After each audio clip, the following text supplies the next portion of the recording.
But anyway, look back to our original question. What sort of builders do you admire? Oh, Who's making stuff that you really like? yeah. So stuff I really like. Um, lately it's been stuff Red Panda, Rainger FX makes just amazing stuff. I said Yeah. it earlier, the tiny little 1590A cases, Banana effects. Just everything that they've been making lately, it just amazes me. I want all of their pedals, but I can't. I can't. Um, I mean, Stone Deaf Effect out out there, you know, I love the filter that they put in all their gain pedals. The Kryptonite, the Trashy Blonde, um, the PDF. I love all their pedals too. Um, Old Blood Noise Endeavors. I mean, for the out there stuff. I mean, Yeah. it's stuff I can't seem to find a use for it when I want to record stuff. But when I just want to sit there and play, like just Mm, play, it's perfect for everything I want for that. mm. Yeah, they're making some. I mean, it's builders like that as well. Old Blood Noise Endeavors and Chase Bliss and stuff. Their their pedals are just jaw dropping, aren't they? It's Well, just Case of Bliss, I mean, I don't remember who said it, but I hear it online sometimes as pedals that are smarter than you. I just all their stuff, it mind boggles me. I can't wrap my mind around their pedals. It's they'll probably bring out the first pedal that when you play in the wrong note, it'll come up or flash up on the screen. You idiot! yeah, this, their stuff is crazy. I mean, just crazy. Yeah. So, lastly, what's on the horizon for Schockrock? So I'm this year. The last release I did was the Beast Boost and the Yellow Sign Delay. And the next one will be the Ocean Man, which is the chorus pedal. Then the Migo ring modulation, uh, bit crusher, whammy mixture of things is coming. And then there's a new project that right now the working name is A Room Filled with Eyeballs. Right. And it will be a overdrive, distortion, and delay pedal Wow. because it's what I just decided I wanted to finally do. The original idea was maybe to do like a big muff style pedal and a delay, but I think I want to do overdrive, a distortion, and a delay. Yeah. So Cool. it'll be an interesting delay, something along the lines of Color of Time, but a little, probably a little extra. Yeah, I'm sure it will. I'm sure it Yeah, will. I can't imagine it'll be a standard delay or, yeah. I'm sure there'll be some surprises in there for sure. So, oh, a few things we didn't. Your three desert island pedals. What would they be? So I had a hard time with the third one. So the first one is definitely the Digitech Expression Factory. It just, I love that pedal. I have three of them, and it just, it's everything I want in a single pedal, pretty Mm, much. I mean, it's got the Digitech Space Station in it, Digitech Whammy. It's got distortion pedals in it. It's got rotary effects, flanger, phaser. It has everything in that one little box, but it's all expression. And I love that pedal. So that would be one. I just got this pedal, but it's probably one of my new favorite delays, the Red Panda Particle Delay. right. Yeah. And it does so much in a small package. All the Red Panda stuff, I just got a tensor too, and they're great. And the third one I had a really hard time with, because I kind of wanted to do like a distortion pedal or a fuzz pedal or something different, but I decided on the Digitech Obscura, the delay. It's just it's nice in a small package, and it makes these weird laser noises when you Mm, tap tempo. I I like it, yeah. it hasn't left my board since I got it. And it was between that and the Pitchfork by EHX, but I think it's Obscura. Cool, cool, very nice. And actually, lastly, this is the last one. Kind of touching on, because we spoke about who you admire and things like that, and some of the builders. So there might be sort of like a crossover here, but is there anybody you'd like to collaborate with, or have you collaborated with who, or who have you collaborated with already? So I did a couple collaborations.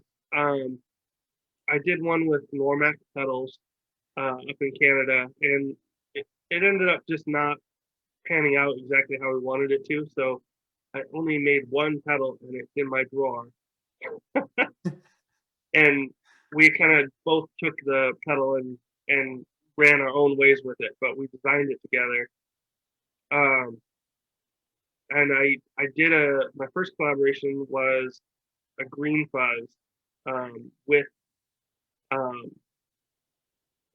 another business that's out of business now, Stonefix. Yep. And I'm trying to remember if there was anybody else that I missed. I think that was it for collaboration, really.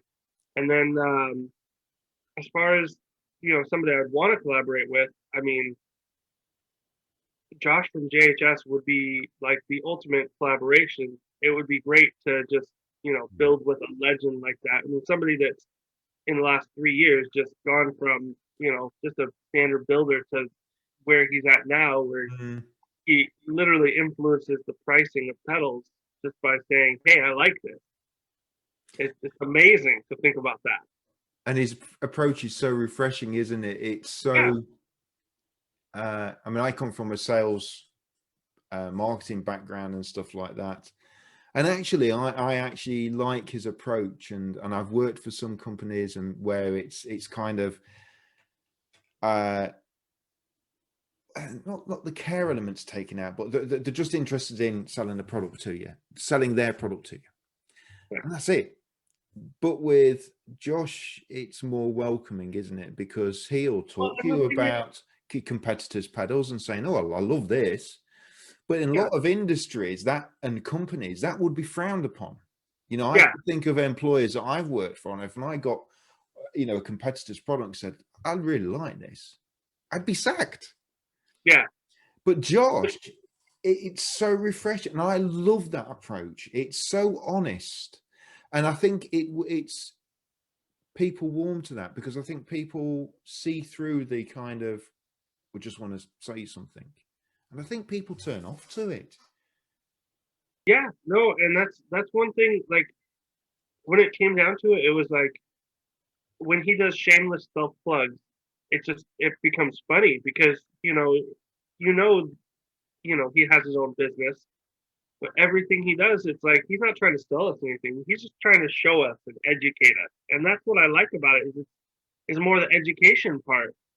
People learning about the stuff, and you get to hear what, if I own that pedal and, I don't like it because of how I'm playing it, sometimes you have to play to the pedal. You don't play with the pedal, you play to the pedal. And so I think he does a really good job of showcasing that and educating people on just, not just the history, but also on how to use effects. And I think that's great. Yeah, absolutely. I think the industry needs a few more Josh Scotts in the industry. That's for certain. So yeah, Brandon, look, we've come to the end. I've really enjoyed our chat, and it's been so nice to finally meet you. Yeah.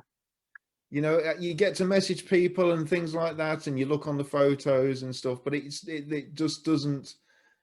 There's not. Yeah. It's not the same as having a chat with somebody. So, and getting to know a bit about you and your philosophy behind building pedals, members will gain a lot from that, to finding out a little bit more about you and where you come from and where your passions are, really. So it's been absolutely great fun. Yeah, and most of the time when I'm designing a pedal, it's not for the whole industry. It's for people that like stuff that I like, because I'm building pedals for myself. That if you like it, come buy one. Yeah, Yeah, Yeah, absolutely. Absolutely. All right, Brandon. Well, look, thank you very much. So much for the interview and your time. Really appreciate it. And let's please catch up sometime in the future. See what else yeah, you're doing. absolutely. See what more pedals you're creating and where you are in a year's time, something like that. We'll catch up and get you back on again. Yeah, absolutely. It was my pleasure actually.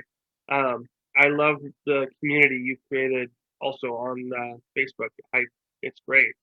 Oh, thank you. Well, Yeah, we're doing this best, and we're trying to create something a little bit different, and hopefully we're doing that with the features and the interviews, and we've got a few more things lined up. Well, we've got uh, a charity giveaway coming up this year.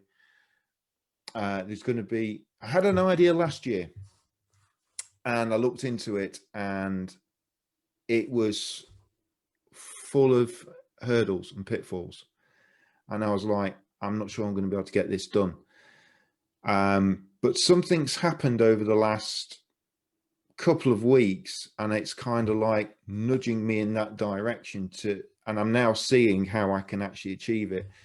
And I want to try if we can. And I'm speaking to somebody on Thursday to see if we can sort of rally together as an industry and raise some money for charity for children's cancer, because the FX pedal plant is great, but we've got an audience, and it'd be nice to use that audience to do some good if we can. yeah, That's kind of one of the things I'm going to be looking at in the not too distant future. So yeah. And I think it's great that I see stuff like that every once in a while. One of my customers' houses, his garage burned down with all his gear in it, and he started a charity, to help, their band and their family get back some of that stuff. And just watching how the community helps with stuff like that is amazing. yeah. Even if sometimes people can't help monetarily, Mm, but the donations that can help, do a raffle, and then other people come in and donate to the yeah, raffle. You know, it, absolutely. sometimes it's just about doing what you can. Absolutely. Yeah. Absolutely. So lovely. All right. Well, you have a good rest of the week.